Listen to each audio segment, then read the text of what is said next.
with, let's see what the Quran says on this issue. Divorce is lawful in Islam and is regulated fairly clearly in the Quran. If a woman gets divorced before vaginal intercourse has taken place between the partners, she can get married again immediately and does not have to sit out a waiting period referred to as the iddah in Arabic. This is made clear in Surah Al-Ahzab, verse 49.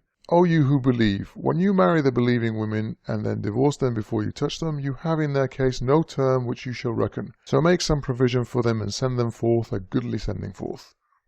So the rule is clearly no waiting period for women who didn't have sex in their marriage before their divorce. As for women who have had vaginal intercourse during their marriage and were divorced, Surah Al-Baqarah, chapter 2, verse 2-8, states that they need to wait for 3 menstrual cycles.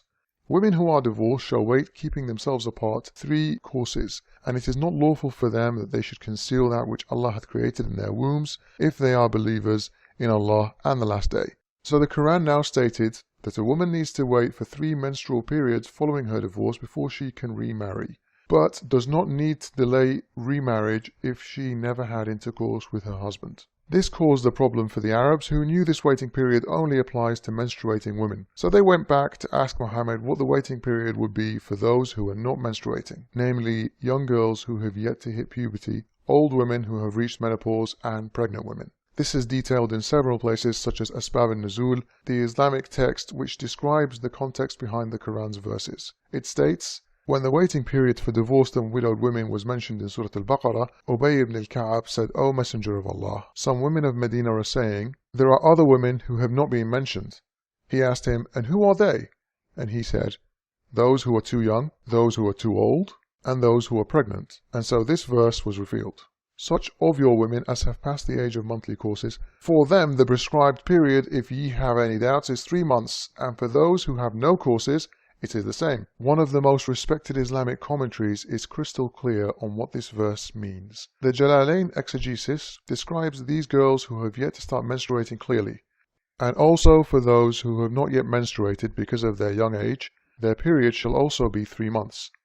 Tanwir al-Maqbas says the following, and for such of your women as despair of menstruation because of old age, if ye doubt about their waiting period, their period of waiting shall be 3 months. Upon which another man asked, O Messenger of Allah, what about the waiting period of those who do not have menstruation because they are too young, along with those who have it not because of young age? Their waiting period is 3 months.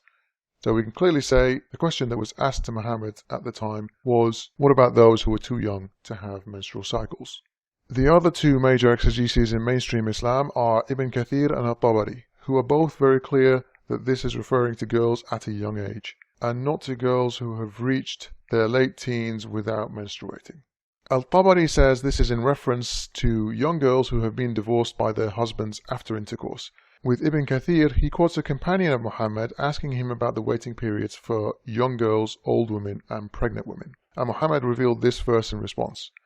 Some Muslims try to claim that those who have yet to menstruate is referring to women whose periods are delayed due to medical reasons, but as we've just seen, all the main Muslim commentaries on the verse and the literal reading of the verse are in agreement that this means young girls who have not yet reached puberty. The verse here clearly shows that there is no minimum age for marriage in Islam, and girls who haven't reached puberty can be married.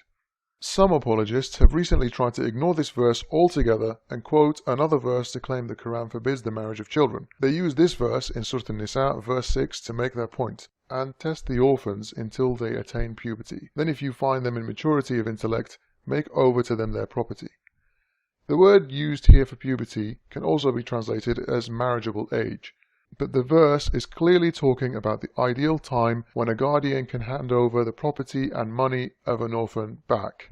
It is not referencing marriage itself, only how to deal with orphans regarding their property.